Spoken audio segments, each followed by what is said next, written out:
Hey, I'm your host, Scott, Dr. GX Goldfine, and this is Where'd You Get Your Funk From? For this episode, I am pleased to welcome core members of the MuthaFunkaholX, formed by bassist, vocalist Ebon Soul and guitarist, vocalist Jesse Wales. And we also have Niela with us today. The group has performed and recorded with George Clinton, as well as several P-Funk musicians, including Bennie and Benzel Cowan, Greg Thomas, Greg Boyer, and Garrett Shider, all of whom who have been interviewed on the Truth and Rhythm show. So make sure you check out those episodes as well. And the band's No More Fucks to Give was named FUNKNSTUFF's 2022 Top 20 Albums of the Year. And its latest, there it is, Taste the Funk, which I will hold up, was released earlier this summer. Guys, thank you for being here. How's everything? Great. Wonderful. Excellent. Now, where is everyone today? Jesse, where are you at? So I'm in our studio, MFX Studios, that we built in my basement. And this is where we record both albums we recorded. And what city? In Baltimore. Okay, yeah. So you guys have that serious Baltimore connection with all the P-Funk guys are in that area. Oh, yeah. Long history. Yeah, this is the Baltimore connection. Yeah, sweet. And Niela and Ebon, where are you today? Well, we're also in Baltimore. We just didn't make it over to the studio because of traffic. But we're down near the racetrack. Jesse's more out. The studio is more out on the fringe of the city. Okay. Yeah. Been to Baltimore a few times. Like to do it more. I haven't really gotten to see too much, but it looks like a cool place to hang out. Great little city, great food. It's called Charm City for a reason. It's very, absolutely. So, and how did you guys meet? All of you. Well, Ebon and I met back in college, so we've been doing this thing since the 80s. Yeah, the late 80s, early 90s. And then we moved to Baltimore in like mid 90s, and then we met up with some of the P-Funk guys, and we've been doing it ever since. Yeah. So, and Niela was an artist that was recording in our soundstage and studio, and that's how we ended up meeting Niela many years ago. To boot. That's my husband. So we actually got married a couple decades ago. So we've been playing together for a couple decades now. Nice. Like Ashford and Simpson over here. There you go. Yeah. Peaches and cream. Yeah. So I got to let you know before the first question of the show is always the title. Where'd you get your funk from? So I'm going to ask you all that. And I have to make it apparent, if it's not, that I am definitely a funkaholic. So, guilty as charged. Right. Yeah. So where did you get your funk from? Let's start with Jesse. And this question really pertains to when were you first exposed to funk? And when did it resonate with you? And how has it kind of, informed who you are? Well, one of my best buddies in Boston that I've known since I was like 4, his parents were, his father was a BU acting professor, and they were into P-Funk, and he was from Baltimore. Blues and black music. Right, he was actually from Baltimore and knew some of the P-Funk members. But I was a kid back then, and I just got exposed to this music. And then when I really started playing music, I got a bass teacher in Boston named Malcolm Stuckey. And he was like Larry Graham style bass. So I started on bass, and that's where I really started loving funk. Then went to Brandeis and met Ebon, and we were in the jazz ensemble together there. He could tell you a little bit about that, but basically we took that love of music and started writing in this style. And, you know, funk is a way of life. I think we can all acknowledge that. You know, it's more than just a genre. So how does, you know, that sort of inform how you go about your life, Jesse?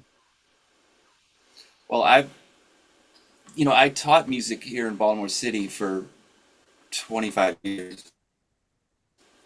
And, you know, mostly black students my whole career. And so I was teaching about African American music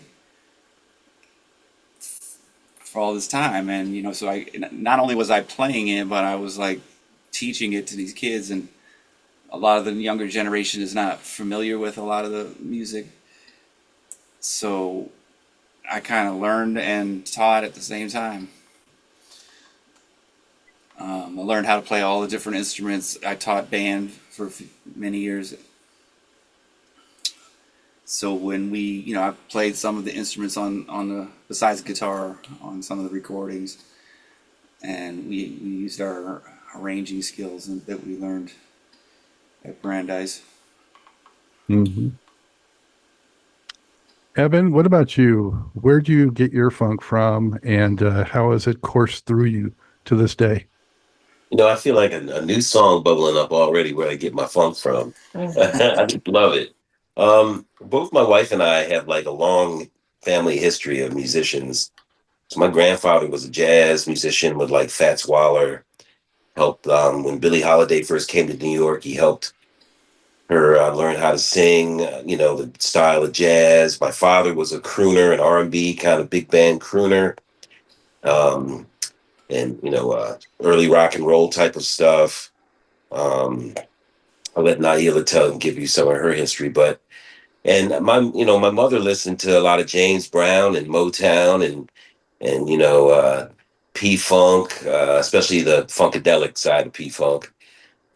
So we were just kind of like raised in that, like you know, it was just stuff you heard in the house. And I also got a lot of rock too. I mean, that was just, you know, a lot of the radio was dominated by rock in the 70s. So we got a good mixture. So by the time I got to college and met Jesse and we were hanging out and, you know, one of the other former band members, early band members and their parents, we were already primed for the deep dive into like, you know, every album. And it wasn't just P-Funk, of course, you know, Sly and Family Stone. And I mean, so many, Rick James. Prince was a huge influence. So, you know, that's when I really started to get into you know, Stevie Wonder and Prince and Rick James and, you know, on top of P-Funk really was kind of like where I was kind of forged. What about you, babe? I would say, I mean, historically, just like you, right? Our families have a long history in music, especially being of this DMV area. Like my grandmother was an original Ikeette. My aunt sang with Rick James, right? Like it's just kind of in the family. And I remember being a little girl, my dad used to play the drums and I used to sit on his lap while he played the drums in the basement, right? And with the records playing and things like that. So it really kind of got ingrained into my soul.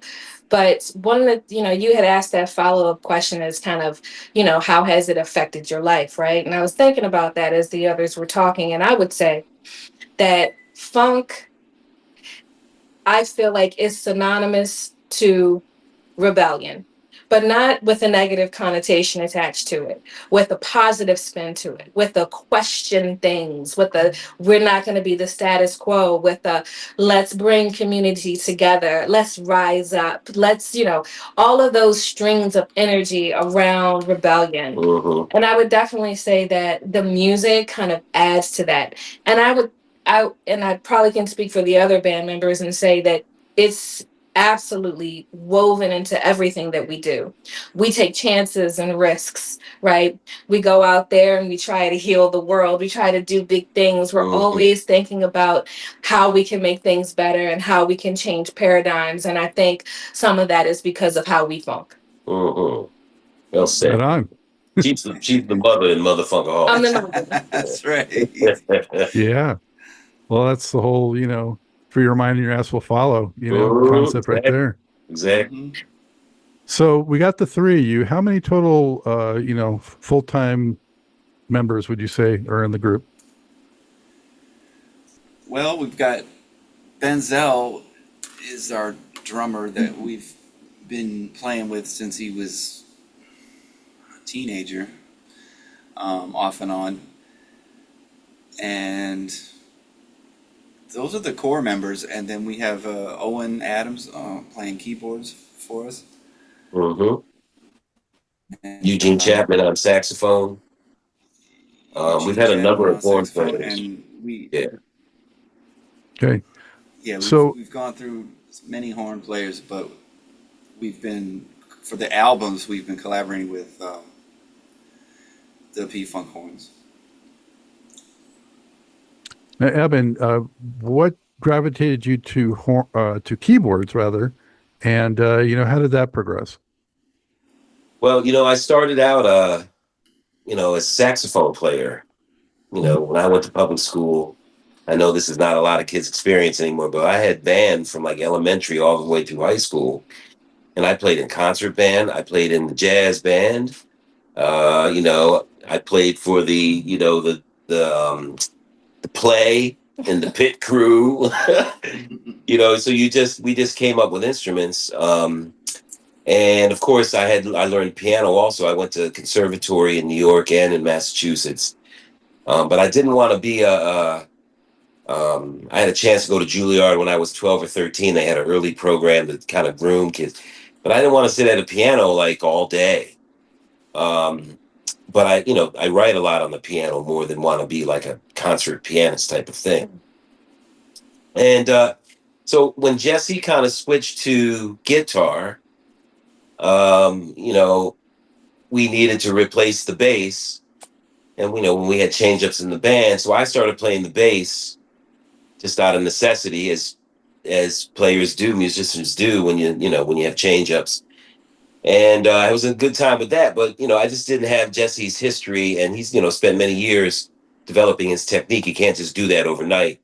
So I started getting like carpal tunnel and stuff. In my mind, I could play much better than my technique. So I went to the guitar, because I'm familiar with keyboards, and that made things a lot easier, and it just kind of fit. So now I play the bass on the guitar, although I still do play the bass. I don't, perform it usually in the band. So that's why I play the guitar in the band at the moment. Okay. As the bass player. And Niela, when did you first realize you could sing, and what's your singing background history? Oh man. I mean, I've been singing since I can remember, from, like he said, school plays to choirs and things like that. Before I met them, I was doing solo work. I did a couple albums just under my name. And that second album I recorded in their studio, which is how we met. And so, I would say I'm more of a stylist than anything else.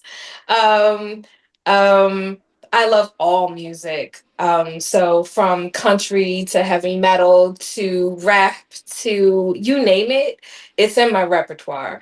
And so, I sing everything. She knows the words to every song. You turn on the radio, she starts. It's in Portuguese. She'll start singing in Portuguese.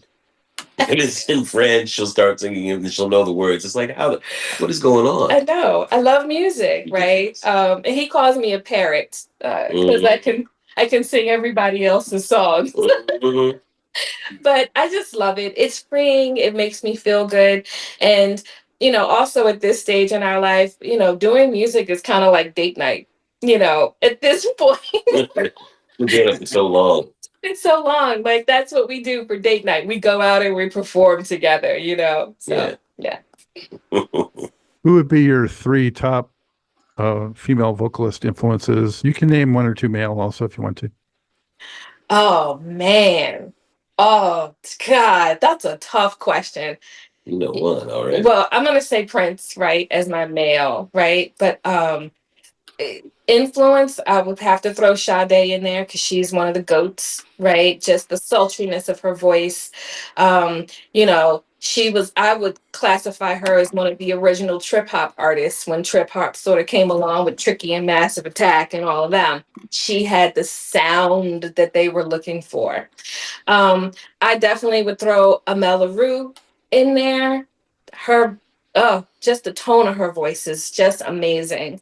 A third one, Betty Davis. Golly, she is a fabulous monster. Yes. So if I gotta name three, those three would probably go down as the three for me. Good choices. And Thank Ebon, you already mentioned some guys. So I'll go back to Jesse. Who are a few of the guitar players that really do it for you or influenced you?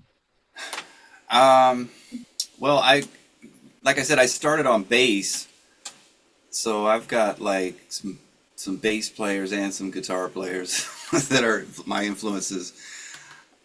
Definitely Prince, for both of those instruments, really. Stevie Ray. Stevie Ray Vaughan, yeah, I saw him 3 times live before he died. I listened to a lot of blues guitar players, Buddy Guy, and Larry Graham, Stanley Clark. So yeah, that like my first bass teacher was like Stanley Clark, that kind of player, and he really inspired me. So yeah, I'm definitely like a blues guitar player, but I like rock, and I mean I grew up listening to Led Zeppelin and all the classic rock, and Jimi Hendrix, of course. Yeah, that was, and then before that it was like a hip hop. I went through a hip hop phase, so before I even played guitar, I was back in the Gen X. We were breakdancing and listening to hip hop.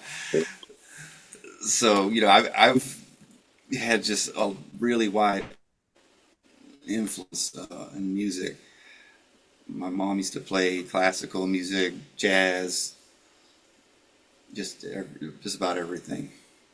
And then as a music teacher, I'm seeking out more music to play for the kids and teach them about stuff. So it's so many things I could say. Yeah, But, well, those are some great players. I feel like you were rifling through my record collection. yeah, I've got a bunch of LP, vinyl up in the studio. Miles Davis. It was another one. There's some influences that aren't even guitar players that really influenced me. People like Miles and Oscar Peterson. Yeah, and then I started playing piano as a teacher, and I studied with a classical pianist, Ronaldo Reyes, for a couple of years. And so I was playing Beethoven and Chopin and all that. So Well, thank you, Jesse. What was the first concert that each of you went to that just kind of blew your mind and kind of maybe made you say, hey, I'd like to do this myself? So I'll go back to Ebon on that. I would have to say there were 2 events that were kind of early. One was, when I was younger, I had the honor of interacting with this very famous, world famous piano player named Dick Hyman. And don't laugh at the name. And this guy named Roger Kellaway down at very famous jazz club in New York. I'll forgive it in a second. Roger Kellaway did like the soundtrack for those were the days for Archie Bunker, right? These guys were like literally geniuses. Could read a concerto without playing it on their way to the concert, and then sight read it from their brain type of people. And this unbelievable musicianship. And when we were in college, there was a guitarist for a band called, was it Jesse, 9 Below Zero or whatever? Yeah. Who just was this blues rock guitarist, was just so mind-blowing on the guitar. you know, who's just probably one of the top 5 best guitarists I've ever seen in my life. And then lastly, of course, I went and saw the Love Sexy concert when I was in college, and Sheila E. was playing all behind her head, and we were right at the stage. And Prince, you know, Prince was my idol, my all-time favorite musician. So I got the like big concert scale inspiration, what the possibilities were, and of course he pushed the limits of that and the limits of music for me. Like he wrote in so many genres, you know, there were no rules. So that was really inspiring, you know, because really fundamentally I'm a composer first before I'm a performer. So that would be for me the 3. That Love Sexy show I saw in Los Angeles, man, unbelievable show with the Thunderbird coming out and the basketball hoop. Oh and my God. the piano rising on Anesthesia to the ceiling. Yep. And the cars. Yeah, I mean, it was just the bed coming up out of the floor. Yeah, Cat doing her thing and all. It was just unbelievable. It was. So, all right. Niela, what about you? Who'd you see that just kind of really blew your mind early on? I mean, that Love Sexy concert definitely goes down as one of the top concerts. But the one concert that I've seen so many artists and so many amazing artists, right? But there was this one moment at a Nika Costa concert that was so unforgettable to me. It was at the 930 Club in DC. And I was maybe 5 rows back or so. And Nika Costa looked at me and sang to me. And in that one moment, I was like, that is the type of artist I want to be. I want to connect with people on the stage. I want everyone that I make eye contact with to feel special, to feel important, to feel seen. Because in that one moment, and she might have looked at me for 1 second, but it felt like an eternity. It felt like her and I shared a moment with each other, you know? Mm-hmm. And that was pretty amazing. The same thing happened with Sheila E. Mm-hmm. Yeah. Sheila E. She came out to us. I don't know. Yeah.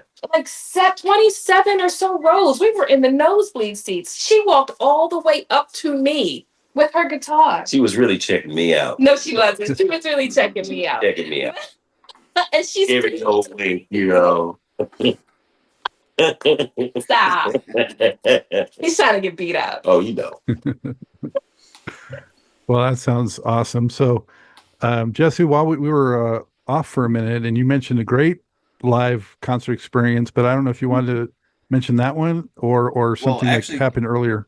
I think the first one that was really deep, you know, was Stevie Ray Vaughan that I saw at the Orpheum. I had told you about a time I saw him unexpectedly opening for Living Colour, but I saw him at the Orpheum, and you know, I had never seen anything like that. It was one of the early rock shows that I went to, and he came out with the headdress and everything, and it was incredible.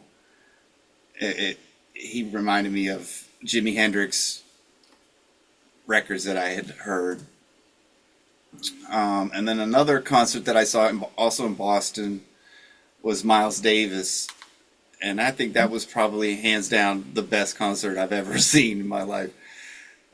I mean, everything was so clean and, you know, just perfect. It was like right around the time when Tutu album came out. And he had the 2 bass players and the percussion set up and everything. So that was incredible. I've seen a lot of other really good bands. Santana, Afro-Cuban All-Stars. Their concert, believe it or not, at Goucher College rivaled Miles Davis with just the quality of the sound, you know, all the instruments and the percussion and everything. They just right on. Oh, and Taj Mahal. The first time I saw him in Boston, and I was a kid, I was a teenager. and he just came out, and it was just him. And he did the whole show. He played piano, he played guitar, played harmonica, he sang. He did it all by himself. Whistled. Let's jump to talking about your guys' band. So, how did the group first come together, and what was it like when you first started, discovering each other musically? Well, what happened was Jesse and I were attending Brandeis, and I was I had kind of started the jazz music major there, and Jesse saw me, and he was going to taking music classes at Schlossberg Hall, and he approached me and he said, "Hey man, are you a musician? You want to be in a band?" And right then and there, Jesse became with me the first guy to start a music major at Brandeis. We were basically brothers from that moment on. And the first incarnation of the Funkaholics was called Funkaholics Tone-delic. We were Tone-delic. And Jesse had off campus over in Roxbury, his dad had a big old red barn in the backyard in the city. And they had built the first studio there. And that's where they rehearsed. So that's where we started doing our rehearsals. And all these incarnations later, we're the MuthaFunkaholX. So, Jesse and I have basically been the founders, and, Niela is the longest serving member, like 22 years in the band. But that's basically how it started in, I don't know, 1988, something like that. And we had a buddy in the band, Adam Williams, who went on to be the guitar player for Powerman 5000. Who was a Berkeley music student. I went to Berkeley just for a semester or so, but he was in the engineering program. So we were lucky enough to be able to basically spend our time in Berkeley with all the latest technology of the day, because they changed over the technology every 3 years, and get all the latest recording techniques, because he was an engineering student. And of course he worked at BCN, which is the big, one of the biggest college radios in the East Coast. And so we would get to see Fishbone would come in and play live, and all these bands. And we were a very popular band in New England in the college scene. There was 5,000 bands in Boston. So, it was a lot of work, a lot of competition. So we had a good time. That's kind of how it all started. And then we eventually moved down to Baltimore, I don't know, 92. And we quickly linked up with a couple really incredible musicians, and kind of got lucky to start, getting connected to P-Funk, these P-Funk guys. Was the initial concept to be, P-Funk like, or what was the initial thought? No, actually, P-Funk was definitely an influence, but we were into rock and all different kinds of music, and we came down here. We met a guitar player named Dale,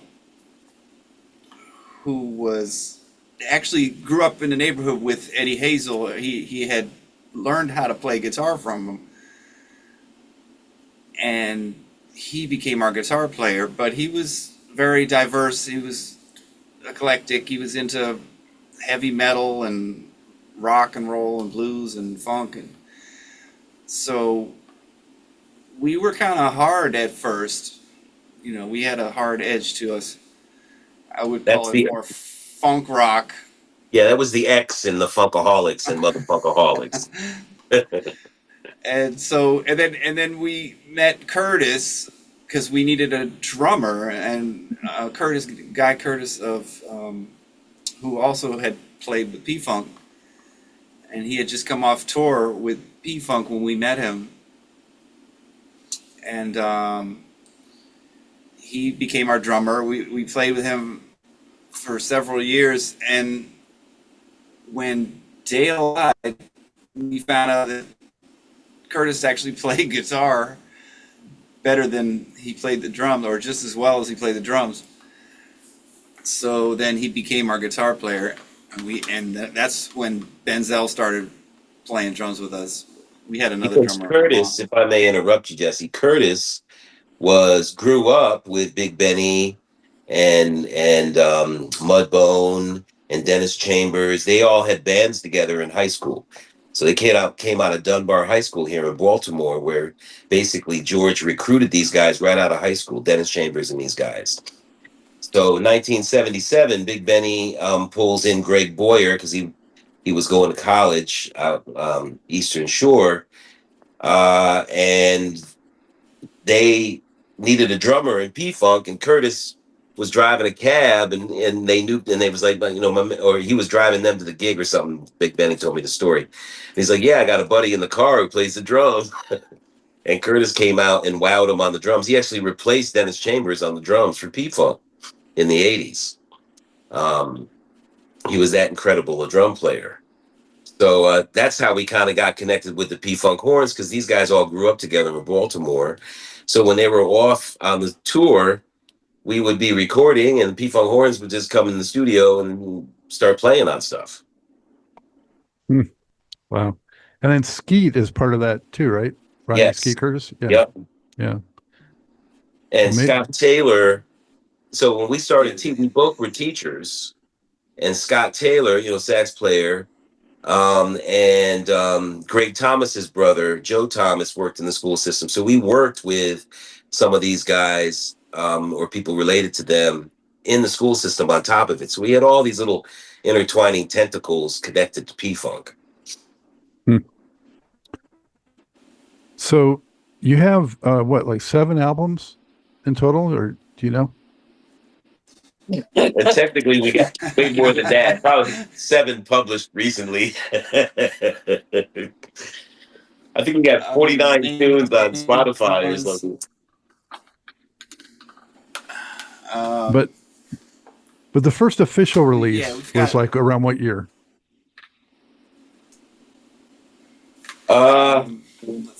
2000. Well, as the MuthaFunkaholX. Yeah.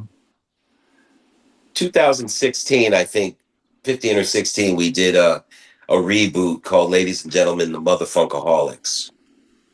So as the MuthaFunkaholX, almost about 10 years, 8-10 years, yeah. Right. Because before that, we were the Funkaholics. Subtle difference. So we've got a couple other albums with that. Okay. name. And you opened at some point, maybe multiple times, I'm not sure, for like George Clinton? Yeah. So when Benny was, I don't know, what was it, about 14, he played the second Woodstock. So he was already like, you know, learning to play with us. And then he would go out with P-Funk with his dad, and they would let him sit in. And that's when he first played with P-Funk at Woodstock. And that was around the time that he was starting to play with us. And we were able to actually get an opener because of Benny down in Virginia, in Norfolk, Virginia, in the late 90s, I guess. And then a couple times in the early 2000s here in Baltimore, we were able to play at the Ram's Head with them. But we also had Gary Shider in the studio on and off for 8 or 10 years. So we did stuff at the Armory under different names. I think the one of the incarnations of the P, we called and played with Bernie. Worrell would show up. We had shows at the sound stage. So we did all these smaller type stuff at the 8x10 with Gary. So we did all these things with Gary. He was kind of grooming us to be like the next big thing. But unfortunately, he ended up passing away. So we were doing a lot of work with him around P-Funk and, you know, with other P-Funk members for a number of years on and off, did some recordings. So we kind of always were involved in some way, you know, in the periphery, like many other bands for that matter. You know, there's a lot of people involved in P-Funk in this way, depending on which city you go. Detroit, there's a whole crew of people. LA, there's a whole crew of people. The New York, New Jersey area, there's just people who are kind of affiliated when the band comes through town. but we just happen to live in an area where, a lot of P-Funk members come from the Delmarva area. So we just live in an area where we have access to these people when they're, not on the tour. We actually had a chance to be in the band a couple times. Gary asked us, but it just wasn't. P-Funk was kind of disorganized at the time, early 2000s. And I could have been Danny. Jesse could have been a guitarist in the band. But they weren't really paying. They weren't really consistent with the pay. Let's put it that way. That's why Greg left around that time. Yeah, Exactly. We had our day jobs. We had our day jobs. Greg went to Prince. Some of the guys took a break, I think, at different times, because it was, until Carlon came through in 2010, 11, 12, they were having some organizational issues. So it wasn't good timing for us because we knew, we didn't want to have to be begging for per diem or something. Great, outstanding band, but, it's like a lot of bands, they have different time periods where they're going through rough times and reorganization type of stuff. So we actually denied going out with P-Funk, touring with P-Funk, which is kind of crazy actually when I think about it. But did you all meet George Clinton at the first time, or did you meet him separately? And I just want to get a sense of what your first impression was of any encounter you had with George. We met him that first time, the first gig that we opened, but we just like a picture with him. We didn't really sit down and talk to him or anything. Yeah, I mean, over the years we've had a lot of interactions with him, but superficial.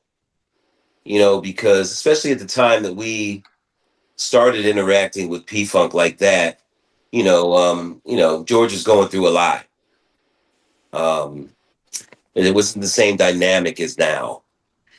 He wasn't with Carlon, wasn't like remarried, and didn't have that type of stability, and so things were, everybody was always trying to get to him and Gary and people. So we actually had George come and record in the studio also when we had Now Child Studios. But it wasn't until this period that we really got to have more direct interaction with him. I'll give my 2 cents on my Yeah. impression of him. George is sharp. He doesn't miss anything. He's got a great ear. He's got a great ability to be able to find sweet spots in music. He's actually great to talk to. He's got a great personality. He's warm. He likes to laugh, very jovial. Very worldly, knows a lot of different subjects. Absolutely. And just very down to earth at the same time. So even though he's well traveled, he's met all the people, he's still extremely approachable. And you almost are able to be like, yeah, uncle, there's a familial feel to him when you're around him and you're engaged with him. You agree? Oh yeah, I mean, it's just like you were, talking with fam. I mean, we started talking about he's an Ancient Aliens guy like me and Jesse and Nine. So, we started talking like for 45 minutes just about that, like just cutting up about Ancient Aliens. Like he's that down to earth. Yeah, but as you're saying, if you listen to music with him, you'll see very quickly that, he knows everything that's going on. Yeah. That's kind of his superpower. Yeah. Yeah, he's real easy. And one thing we noticed too over the years is that, he really respects people who are authentic and unique. Mm-hmm. He likes the different, not the, people trying to do something new, not the copycat clone type of people. That's, there's a dime a dozen coming at him, but someone who's standing out. And it doesn't have to be like funk. Anything. Yeah. It could be anything. True artistry. Yeah. Mm-hmm. So very interesting guy to interact with. Mm-hmm. And God bless him, 82 or whatever, and still going pretty strong. 84, I think. 84. He's still so lucid. It just blows my mind. It's like, man. And super active. Yeah. Yeah. So what were the early shows of the band like, and how do they contrast with your shows today? Different players, I guess, is the biggest contrast. Yeah. Yeah, the first is where we had a smaller unit. We always wanted to have like kind of a funk orchestra. But of course, organizing all those people. It's difficult. Like herding cats. And we like to have musicians that are like better than us. Right. So getting good quality musicians who really kind of believe in the, we like to stick to original music mostly, right? So, one thing we notice is that, a lot of the other bands, and we respect lots of bands, but they're all basically kind of just cover bands. So, there's a lot of funk bands and they're all trying to sound like this 70s funk band and that 70s funk band and all that kind of stuff. And that's actually not what George defines as funk, or Prince, or any of these people who define this realm of funk. That's not how they think. They're not trying to sound like the Commodores or trying to sound like Rufus and Chaka Khan or Rick James. That's not what they're doing. They're making music. And you kind of follow where that goes. We call that funk. Right? They're eclectic and they're always looking for the new and something to move you in some way. Funk is more than just like orchestration from the 70s. And so, I think that's a really important element we've tried to bring and copy from those, emulate from those teachers, those sensei, those funk sensei. Mm. Mm-hmm. Yeah. Yeah, so you mentioned Prince, who's a favorite of mine too. And that's one of the amazing things and such a great aspect of him was the way he would take all those influences and make it his own thing, and just synthesize them through him and distill it in a brand new, ingenious way. So I applaud you guys for, doing original music and for pursuing that. It's so important. And really, when we say keep the funk alive, that's a huge part of it, is being original, like you're talking about. So kudos. Well, if I could follow up, one of the main concepts of the Funkaholics and later the MuthaFunkaholX was to make original music that kind of gave people hints and flavors of these different kinds of funk musicians, but was new, that was reframed for them. And then occasionally we would do covers from these other classic kind of funk bands and frame our music against that. And a lot of times what would happen was they'd be like, wow, I never heard that one from P-Funk. Dad, was that a Prince song I haven't heard yet? And we'd be like, wow, what a compliment, right? That's exactly what we're trying to do, to show that, the quality of our music was on par with these other kinds of bands. I mean, all bands, I always say, start out local bands, right? Till they blow up. And all of a sudden we're covering another local band. They just happen to be called Prince. Mm-hmm. Or P-Funk or James Brown, right? But they all started off small town band trying to make it with a dream also, and develop their brand or sound that we all kind of began to associate with a whole genre. So we kind of wanted to do the same thing with our original music, and we figured if we kind of framed it in music that was, similar, that people could start to hear it in that context, and they might gravitate towards it more. Yeah, and I think for many years, we were a small, trio or even quartet, 4 or 5 members at them. And then we started writing music and having other ideas and parts and recording things. And so it was like we needed to find musicians to play all of the stuff that we're hearing. So I would say that the music our live performance has become more refined and cohesive, just because we've had more time to get that together. Mm-hmm. And then I noticed you have the subtitle, or the AKA, the Funk OGs. What is that about? Well, I mean, I guess we've just been doing this so long that we become like, we're not 25 anymore. We still feel that way. But we're now like in the realm of funk OGs, that we've been, doing this motherfucking thing so long that we're now OGs. You know, and when, you know, when young people could look at me and like, you know, I was joking with my wife the other day, some young girl cashier was like, "Oh, look at you, Silver Fox," or something. I was like, "Oh my, I'm there now." You've arrived. I have arrived. I am an OG. Or if the waiter's like, what would your daughter like looking at my wife? I'm like, damn, I'm definitely an OG now. There's nothing I can do about it. So that's where we are. Well, I noticed the two of you got nicknames here. I don't see one for Jesse, but we got Dr. Jam and the Duchess. And Dr. Jam's cool. I don't know if it was intended, but it's really like a combination of Dr. Funkenstein and Uncle Jam. So, There you go. yeah. You figured me out. Well, my nickname, I'm just Jesse Wales, you know. Yeah, just Jesse Wales. The guitar slam. Wales on the guitar. The outlaw, right? That's right. Like Josie Wells. So, what would be your one or two top stage performance memories as in your band? Oh.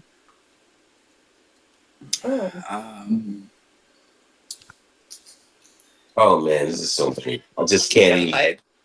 I mean, openings for P-Funk or any iconic band like that is, you know, very memorable. We always have a good time. We're gonna have a great time this Sunday. So any of those types of gigs. Yeah. And it's unfortunate. Sometimes the awful gigs are sometimes the most memorable. Like I remember I had a gig and there was no drummer, and we still had the gig. Yeah, because the show must go on.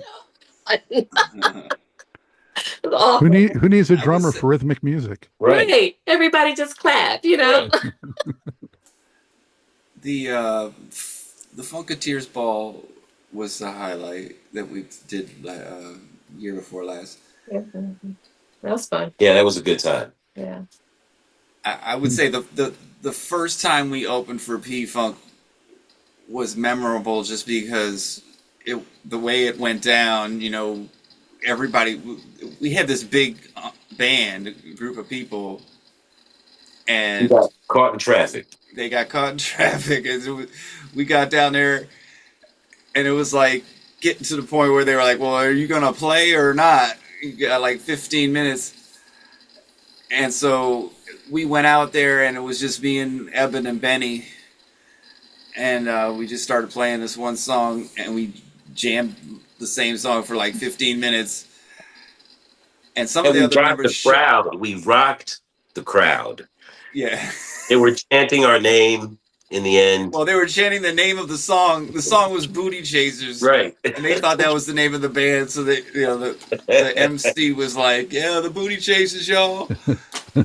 Oh, let me tell you a quick story after that. So after we finished the song, this extraordinarily beautiful woman comes to the edge of the stage and she beckons me over. And I'm like, wow, here we go. Like, hell, the rewards, man. So fast. I've made it. Right? And I come over to the edge of the stage and she grabs my little lapel, my little lanyard. She pulls me down and she's like, "Can you introduce me to Mike Hampton?" I was like, "Give me back my lanyard. Get out of here. Leave me alone." He gets nuts. I was all feeling all good. They were chanting, "Booty, booty, booty." She's like, "Come here." Right? "Can you introduce me to Mike Hampton?" I'm like, there it is. There it is. I finally made it. You know, I don't feel bad. Mike Hampton actually macked on my girlfriend back in like 1989. There you go. There you go. Right? See? So, that Mike Hampton. Damn it. Damn. Kid Funkadelic. You got to watch. You got to keep an eye on him. By the way, this weekend, so it'll be fun. Nice. Well, let's talk about the latest record, and congratulations on it. Thank you. Really been enjoying it. So, you know, from just me, you know, thank you. I need that funk. And before I get into the tracks, which I'm going to do, what does funk taste like? Man, it has many flavors. What does it taste like? Oh, my son is in earshot. It's called Taste of Has Funk. that stopped you before? This time it was. Oh, okay. You're about to be nasty. That's what funk tastes like. There you go. Nasty. Yes, but good nasty. Good nasty. Like Sweet and jackfruit. sour. Like jackfruit in Jamaica. You're like, oh, that smell, but oh God, it smelled like it tasted so sweet and rotten. Yes. What inspired the name of the album? Well, trying to think. I think Jesse and I were in the studio working on that song and trying to come up with, I can't remember exactly how we came up. Do you remember, Jesse, how we came up with that one? With the song Take the funk. With the name. or the name for the album. The Yeah, album I think name. it started with the song, yeah. and We did- then we wrote some of the other songs to kind of go with that theme. We wanted to give people different flavors of funk. Well, that's And part so of the we- concept of the MuthaFunkaholX, is Right. is to do these different kinds of fun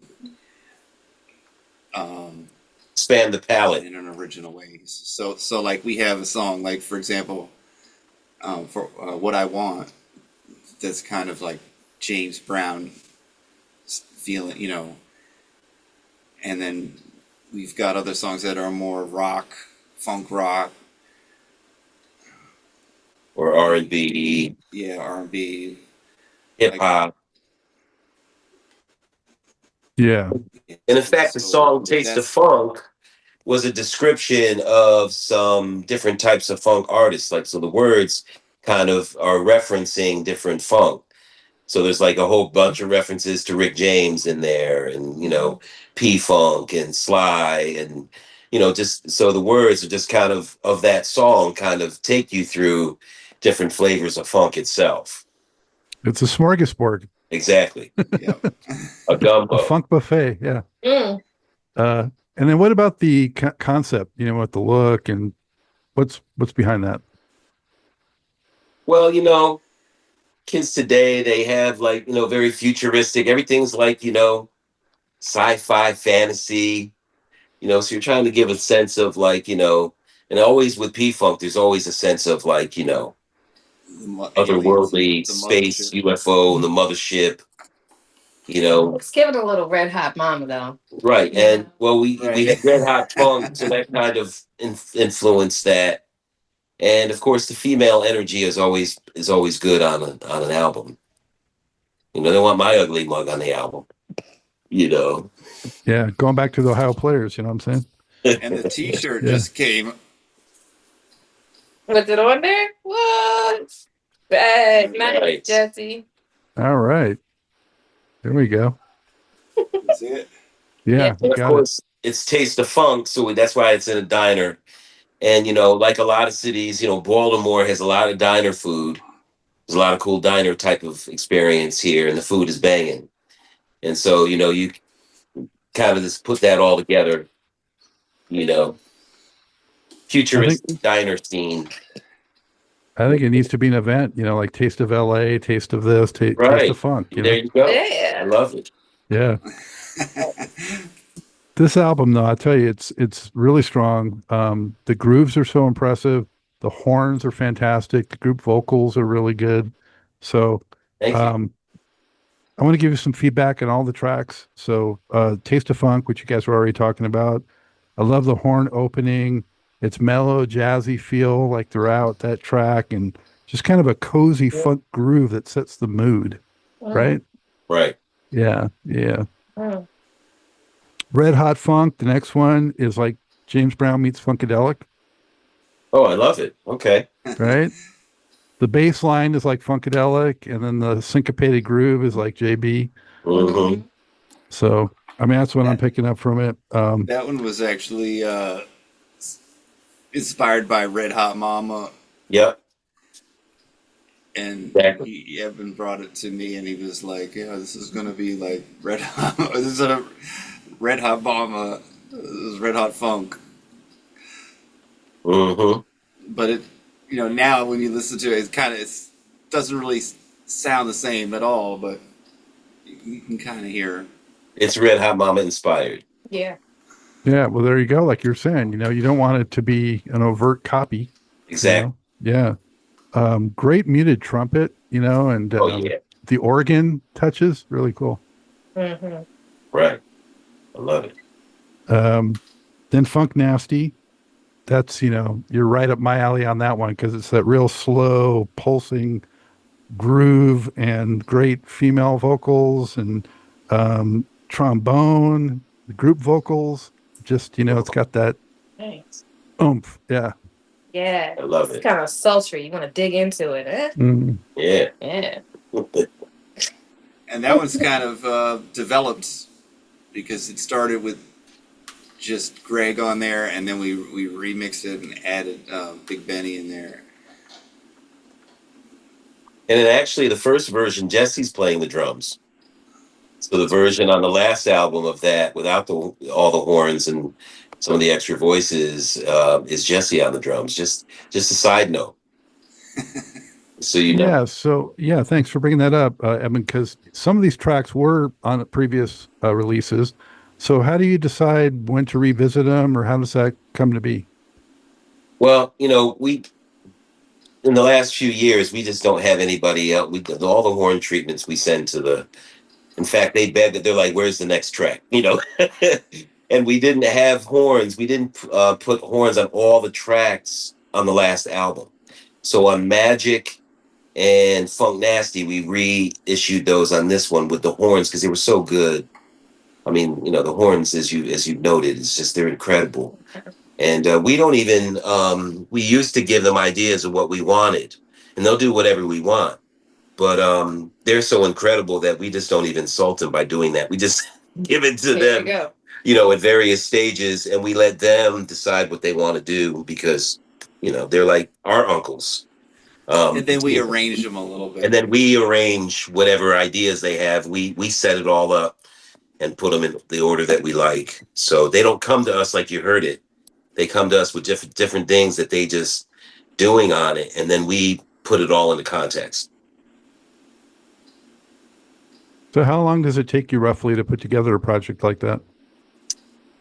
Well, it would take me less time than Jesse. Let's first start off with that, okay? And that's a good thing. That's a good thing because, I get excited. I'm like, oh, I got it. He's like, no, gotta wait. Yeah. Jesse's much more meticulous. I'm like the Kirk. He's like Spock. Yes. It's a great analogy. But I think we've been working on this for about a year. Yeah. Maybe a little more than a year. Yeah. We kind of started right as soon as we finished the other one. Right. Yeah, we don't stop writing, man. We write. I'm writing right now as we speak. Well, and then we've got a bunch of stuff in the vault that we're gonna re-release or update. Yeah. Yeah, we have a few albums almost, primed and ready. We'll funk around and find out the fourth track. We have 4 straight tracks that have funk in the title. Yes. So, you can't start off any better than that. That one to me is a real Parliament style kind of chant. Yeah. And really hot lead guitar on that one. Thank you. Yeah. And again, I got to note the horn work, and that one has the sax happening too. Incredible. Yeah. So on that one, I think that's Eugene Chapman you're hearing on that song playing. And Eugene came to us when he went to Morgan back in the late 90s, and he learned to kind of play the funk in our band.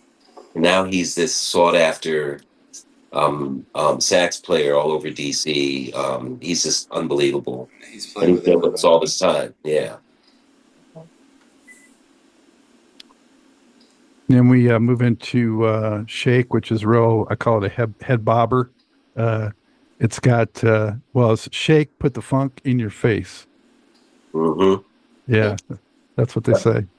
That one's real catchy, and love the trombone solo. Oh, yeah. Yeah, I like the horn line on that. That's one of my favorites, yeah. And then you take kind of a left turn on Boogie, because that one's like real kind of poppy, almost like Jackson 5-ish kind of like thing with that That's real. the same thing I said when I heard it. Uh-huh. It was supposed to be reminiscent of that era. Because look, one of the introductions to funk for me when I was a kid was, Michael Jackson and the Jackson 5, Dancing Machine. That's one of my favorite. So I used to take piano from this guy named Mr. Marquis.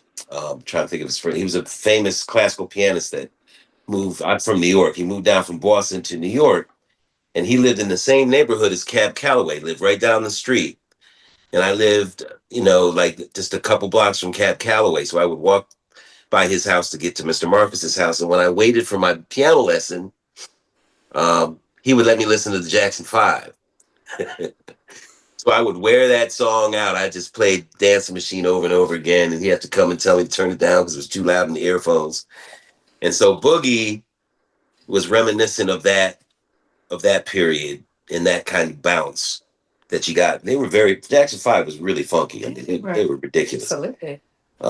So that's kind of where that inspiration came from. So good ear. I feel you, man. I remember seeing that on TV so many times back then with Michael doing the robot, Oh, yeah. Cool stuff. And the next track is one of my favorites. I think I had told Jesse about Love Cooking. It's a real like percolating, propulsive groove and sizzling lead guitar in there. So that one is just really in the pocket.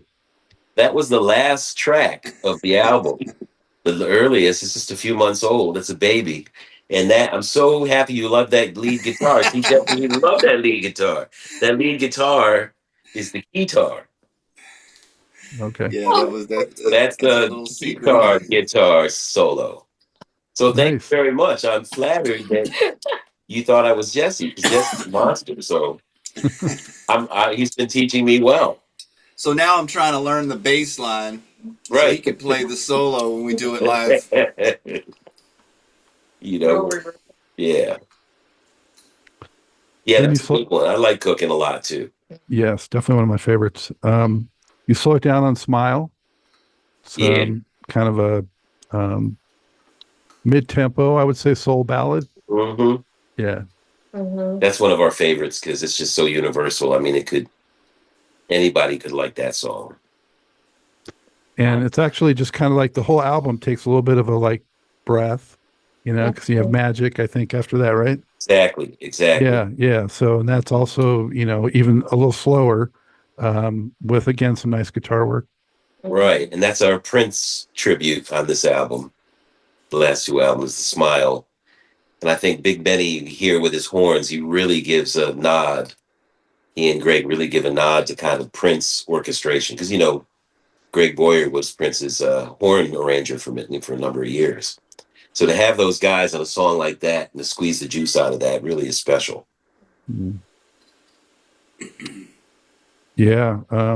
I got to see Greg with P-Funk and Prince. And when he went to Prince, it was just like, oh, this is so cool. Him and Maceo both like going over there. That was fantastic. Awesome. Then you pick it up again with another one of my favorites on the record that I had told Jesse. I think he was a little surprised maybe, but I really dig Bad Bitch because it's got that badass song. It's got that attitude, I mean, the women are spitting it, it's got that. They kill it. Yeah. It's funny. That song just like came about spontaneously. So Lucci came in the studio. It was like the first time we came in the studio, and I was like, I just put the beat, I played like a little beat on the pad, made a loop, and then just started playing the bass and the guitar. And she just got in the booth and just sang that thing, and it was like we never changed anything. It was the first take. Right, and in fact, Jesse is playing, much of the instruments on that particular track. We didn't even change that. We just this is bass, piano, and guitar. And then later we had Benny Had come Benny back come and in, play yeah, the drums to it. And who else is doing vocals on it? So that's Lucci. She's a new member of the band. That's my girlfriend, Lucci.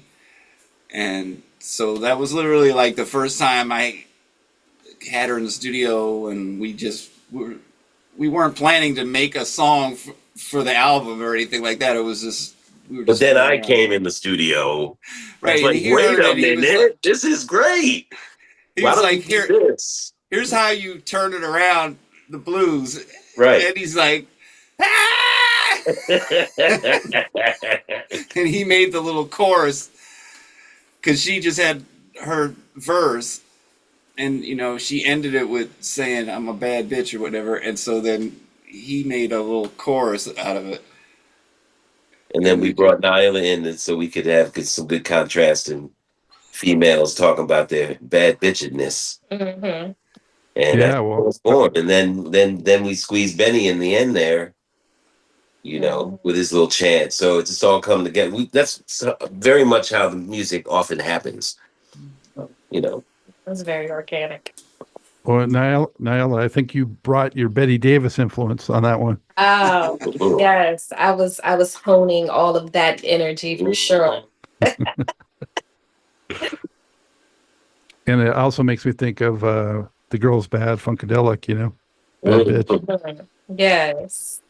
Then Take a Knee is kind of that one. I heard you mention. I think you're thinking of this one that has a little bit of a hip hop kind of influence, right? And that also is that's the third redo on this album. That there's an album. 3 albums ago was the Take a Knee album. And so there's a different version of that. It doesn't have all the horns and orchestration on it and all the voices. So this is kind of a redo of that, considering the a lot of our music is very, social political type of stuff.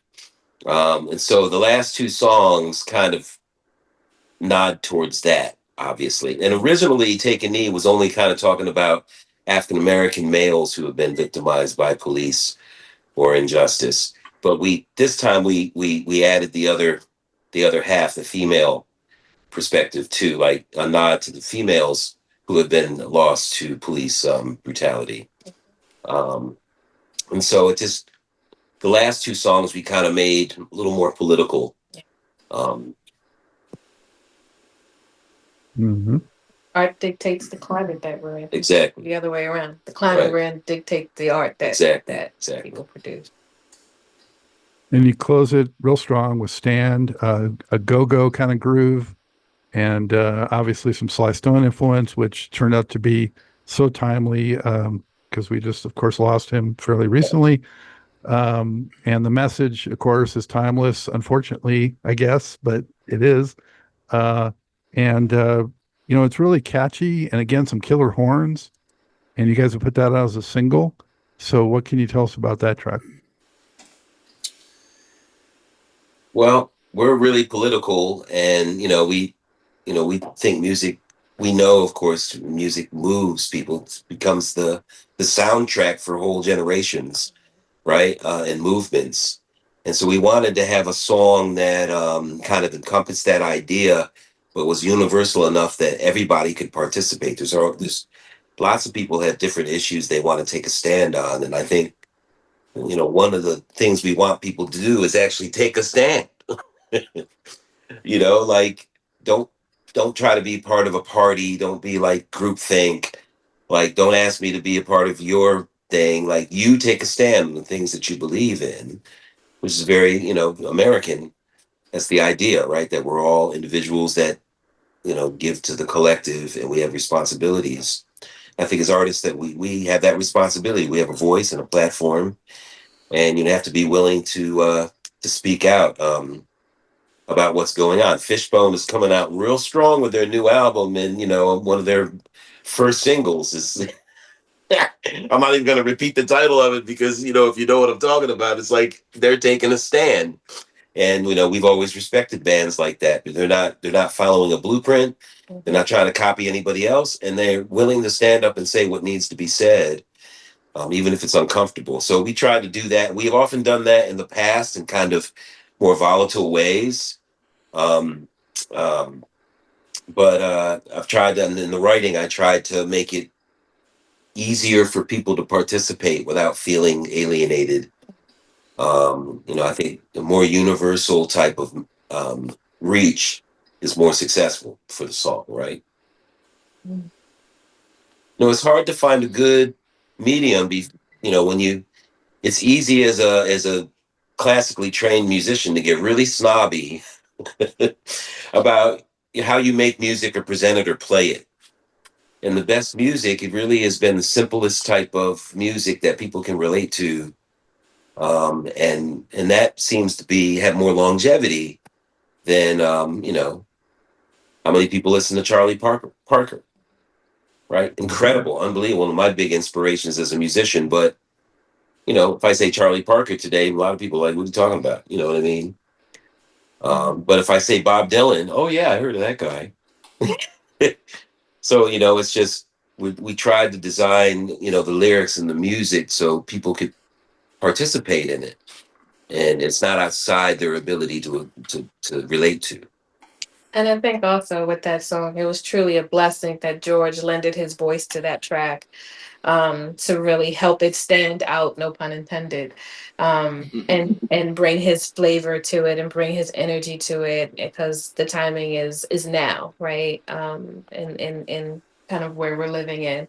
So we really appreciate him for participating in that song and liking that song enough to want to be a part of it. Yeah, because he's taking some stands right now. He's on a mission to win back his copyrights, which we discussed with him, which he's doing.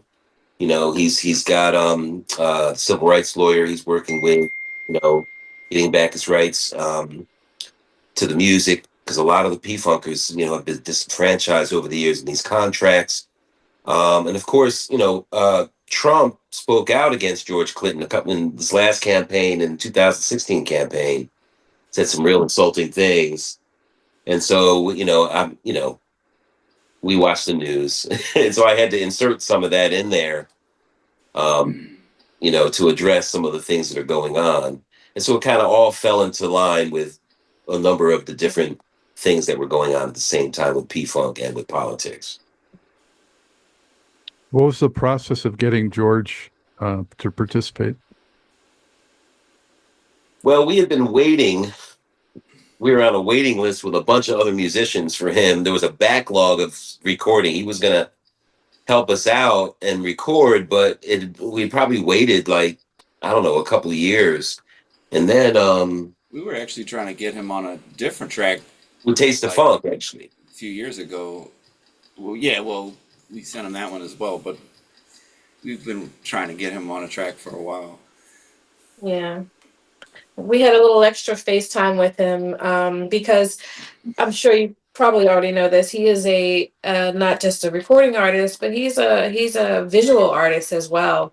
And so we've had a lot of engagement with him on his visual artistry, which has allowed for more contact with him. And so just through our connections and our love of the visual arts and the music, we were able to come together a little bit more meaningfully and sort of get out of that backlog a little bit and maybe get us up to the top of the list to be able to get him on that. So it's pretty exciting. And we're definitely going to be performing that song this weekend when we open up for P-Funk at the Nevermore Hall. So we're excited about that. Yeah. Very, very cool. Well, again, congratulations on this record. I hope it does gangbusters for you. Thank you. And, if I have anything to say about it, it will. And Stand is on, we released that one for streaming, and it's gotten on some playlists, and it seems to be popular. It's doing well. It's doing really well, yeah. So go listen to it. Stream it. For sure.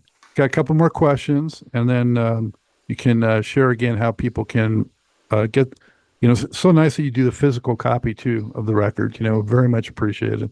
So, It's but like we might come out with some cassette tapes now too, considering that that market's starting to blow up. I wanted to ask you guys, funk music or funk, what does it mean to you? Well, first off, how would you describe funk, Eben? How would you describe it, and what does it mean to you? Okay, funk to me, I've heard a lot of different descriptions by a lot of funky people, including George. For me, it's kind of like that thing you hear when you hear a music that kind of like, you start to move. It makes you sit up in your chair. Like, you're talking to somebody and a song comes on, you're like, wait a minute. You got to interrupt the conversation, because there's something in there. It doesn't have to be heavily drum driven or bass driven either. And you notice that about P-Funk, they're very eclectic. Like funk isn't just like, we want the funk, right? So those things that move your soul, that, that really like touch you and kind of almost take you to a different frequency. I think that's kind of like an important element for me in the funk. Not just someone showing off on their instrument playing to a funky beat. You can do that with a lot of styles of music. And it can be very impressive. But, funk can be, look at Maggot Brain. Funk isn't just like drum driven, bass driven music. And that's one of the things that drives me crazy about some of these supposed funk artists out there who are just copycats of a certain style. They kind of miss the boat when, George Clinton and Sly and Prince and these different people, their ideas of funk are completely different, right? It could just be a melody. It could just be one instrument playing, or a song like instrumental like Maggot Brain. So for me, that's kind of where that funk kind of is defined for me. It reminds me of that Funkadelic song. Who says jazz bands? Who says a rock band, funk band can't play rock music? Right. Who says rock bands can't play funk music? Because that's kind of how we've always approached funk. It's just music. Like we're just playing. What did James Brown say? It's got to be funky. Right. Something that moves. In the soul. Exactly. Moves your soul. It's rhythm and blues. Mm-hmm. But there's definitely funk face is a real thing. Yeah. And funk face is comes from like like it got down in there, and you don't even care what your face. Your face is like. Screwed up. There's funk in the air. You're like, oh man, like you smell something nasty. Yeah. Then someone's funky. Someone around you has achieved funkdom. Yep. Yep. But you hit on it too. I mean, funk is a vibe. It's something that if you're on that frequency, you get it, and it could be in a lot of different forms. Right. Even I did a show recently, it hasn't aired yet, but on funk ballads. There's a certain form. It's a ballad, but it's still got funk in it. I mean, it doesn't have to be like you said. The real syncopated and real drum driven. It can be so many different things. Right, and I think P-Funk was instrumental in kind of expanding the idea of James Brown's funk. Right, that's kind of what Bootsy brought to. He kind of brought that structure, but he was attracted to the fact that P-Funk was breaking the rules. So you had those two things kind of combined in the early to mid '70s, and all of a sudden you hear a slew of other bands like, oh, I could do that. Right? Oh, I could go in that direction. Kind of like the original R&B did not sound the same. Like today you hear R&B and it's a bunch of generic, everybody has the same drum beat and the same, right? R&B was always, R&B bands they were all different. They had a different take on rhythm and blues. And funk to me is kind of like that. Like, the Commodores are not Rufus and Chaka Khan are not Rick James, right? They're all very, very different, even though they share many of the same elements and musical, ideas or styles. Even all the groups that came out of Dayton were so different. They're from the same place. Mm-hmm. Exactly. Yeah. So what would be your I was going to ask you to name your favorite P-Funk album of all time, but I don't know, with how we've been talking about diverse tastes, maybe just give me like, if you were stuck on a desert island and you can only have 3 albums, what would they be? 3 P-Funk albums or 3 albums? 3 albums. I'm moving off P-Funk. Originally, I was going to do that, but I think you guys are too diverse. Yeah, I would just take P-Funk's greatest hits just to be safe. I couldn't tell you which greatest hits because there's a bunch of them. Anyone would be fine. One would definitely be any Prince album. I mean, any Prince album. I mean, of course, you could say the classical, but there's so many. I can't even really go wrong. If you pick any Prince album, you're gonna, you know, I gotta throw in there. I gotta throw in a Nirvana. I would need a Nirvana album at least on there. Led Zeppelin. I'd have to have a Led Zeppelin album in there. I'd probably have to have, because that's her Nirvana. Her. Our generation, me and Jesse would be like a Led Zeppelin to the Nirvana. Oh, elders, you're not that much older than me. I know. I'm just saying that, just band wise. God. They were just copycat films anyway. Look, Nirvana was wonderful. They were this grunge thing. They were. Don't start with me. Oh, I dig Nirvana and I dig Zeppelin and Kurt Cobain. No one quite like him. Yeah, exactly. Man. Who you got, Jesse? P-Funk album would definitely be Maggot Brain. Yeah. And I actually like, I mean, obviously I like Maggot Brain, but, you know, I like the second song on there. Can get to that. And we actually, you know, borrowed a little bit of that for Funk Nasty. Mm-hmm. And definitely Prince. I think I gotta bring a Massive Attack album too, at least. Mm-hmm. Yeah.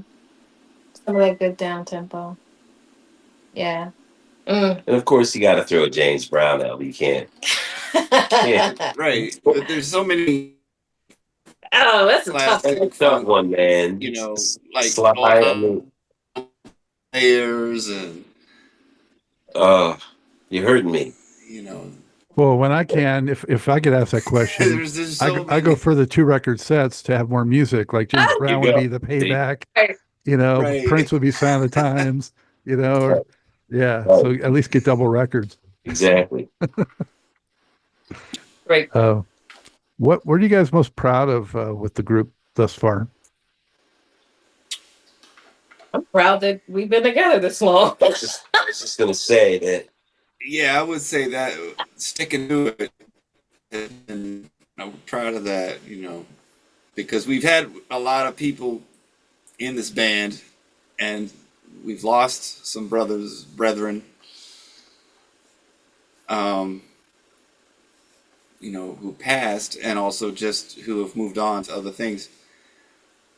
So the fact that we've stuck together since college and gotten this far, you know, is definitely success. I think we could say we've made it at this point.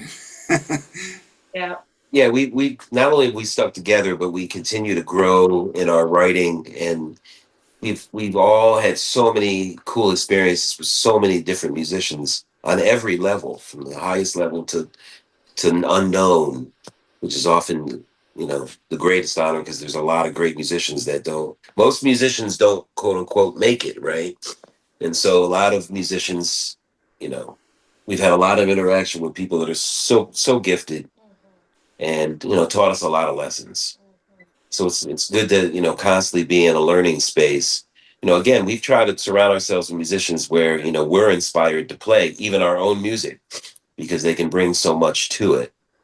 And in fact, we try to write the music so it's already set up so they can hear their space, where it goes, what we're looking for. And we don't really have to say anything. It's just unspoken. So I'm very proud of that. It's, you know, that we're still doing it. We still fit it in our lives. One thing I'll say that, when Jesse and I had graduation many years ago, Quincy Jones was a guest speaker. And I spent a little time with him. And one of the advice that he gave us was, do you, basically.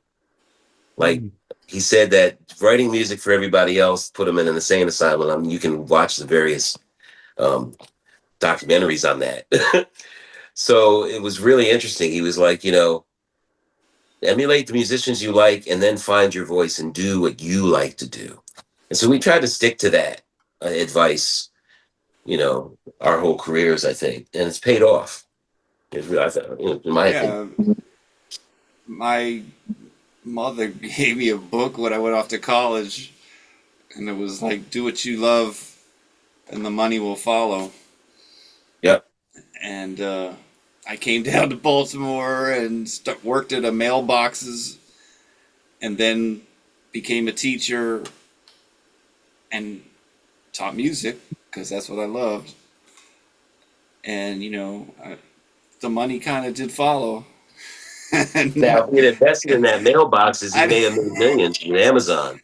I didn't get famous or anything, but I got to play with all these incredible musicians, and we're honored to have them involved in this project, and that we're just tickled that they like it and that they like playing with us. Yeah. What would be on your bucket list musically? Wow. Ready? What? Yeah, I want, World tour. I always say there's room. When I see these bands, on the radio and getting paid and on the Grammys and on the late night shows, I'm just kind of like, first of all, I'm in disbelief. But I always say it's like, if they can be there, we can, right? There's room. And so for us as professional musicians, we went to school for music, we have degrees in music, we taught music for years. It's just almost like, you want to achieve and get the highest recognition, especially after decades in the business. So getting a Grammy or, an Emmy or some sort of recognition on that level of your music, it's widespread enough or recognized enough that you've touched that many people, I think is, that would be something that would definitely be cool. I mean, it would just go on a shelf, but it would be cool. It would be cool. I think I'm a lot simpler though. I remember doing a show and there was this lady in the audience and she was crying, and she comes up to me afterwards and she's like, "Oh my God, that was the most amazing thing. I'm so touched." And I was like, man, I touched one life. If I don't do this anymore, like, I'm perfectly satisfied with the contribution I've made to somebody's emotional state or feelings or impact in some way. And I know that all these gigs and all this music, we've impacted so many lives that we don't even know we've impacted. Mhm. And that just brings me like an intrinsic joy that is satisfying to me. I'm very satisfied with what we've done and the things that we have accomplished and the relationships we've made and the journey along the way and the story we're able to tell is truly amazing. Like, we could write a book about all the fun little things that have happened along the way, and that is enough for me. Yeah, you can't replace those experiences. No. One of the things that really, as we got out of this, to have musicians like Greg Boyer or Big Benny, like, wanting us to give them material to play on, to me, that's one of the biggest, to be accepted and respected as a peer by musicians of that caliber. It's definitely a huge milestone for us as a band. But we've been collaborating with musicians like that for over 30 years now. So, just for our own feather in our cap, those are people who consider us peers, and they love our music, and it's original music. They look forward to playing on it. When we played the Picnic a few weeks ago in Southern Maryland, Greg Thomas he lives in Chicago, and during the show, he called up a fan at the show to yell at Jesse about why he's not on the gig. And so when that happens, you've made it as a musician. When musicians of that caliber are like mad that you didn't call them for the gig and cussing you out and call them for the next one, that I know that I don't care about crowds and lots of money. At that point, I know that the music we're making is respected by those caliber musicians, and that's the hugest compliment. Absolutely. Well, lurking in the shadows, coming out from the shadows with the taste of funk. Where can people get this? Where should they go? What should they do? Well, you could go to www.themotherfunkaholics.com and get it directly from the source. That's that the would best be way. the preferred method. It is available on Amazon and Apple Music, I think. And we're hoping to do a vinyl edition, although it's going to probably have to be 2 records because it's so long. So we're going to have to do it in 2 volumes. But look for that. We'll have a double album coming out of this record. And you can take it with you to your deserted island because it'll be a Exactly. There you go. And they can get the T-shirt there as well at the website. And Yep. All the You can get all the merch on the website. And we've got all the old albums. Everything's up on the website. So. And we have a lot of backlogs, so we'll be adding lots of material and material from individual artists in the band. So there'll be constant new material added to that site. excellent. Well, keep bringing it, guys. Much appreciated. And thank you for doing the show. And wish you continued Thank you for having us. success. And any last message you want to get out to your fans? Just to support your local bands, even if it's not us. Like, don't go to Spotify first. I'm not saying don't go to Spotify. Just go to Spotify. Find out about a band stand and go to their. But if you go to Spotify and you like a band, and hopefully it's us, go to the site so you can get so much more. Like, don't just get caught up on the subscription where you kind of heard a band. Please go to the, whoever it is. Please go to their site, to the source, and find out who they are and support them directly. Because, right now, being a musician or any type of artist for that matter, it's like being a needle in a needle stack. Everybody's a musician. Everybody's a creative. Everybody's a filmmaker. Everybody, right? And so, go to the source of those artists and support them that way. That will be a lot better for the artist. Yeah. Yes. All right. Well, guys, thank you again. Take good care. Thank you so much. All right. Thank you.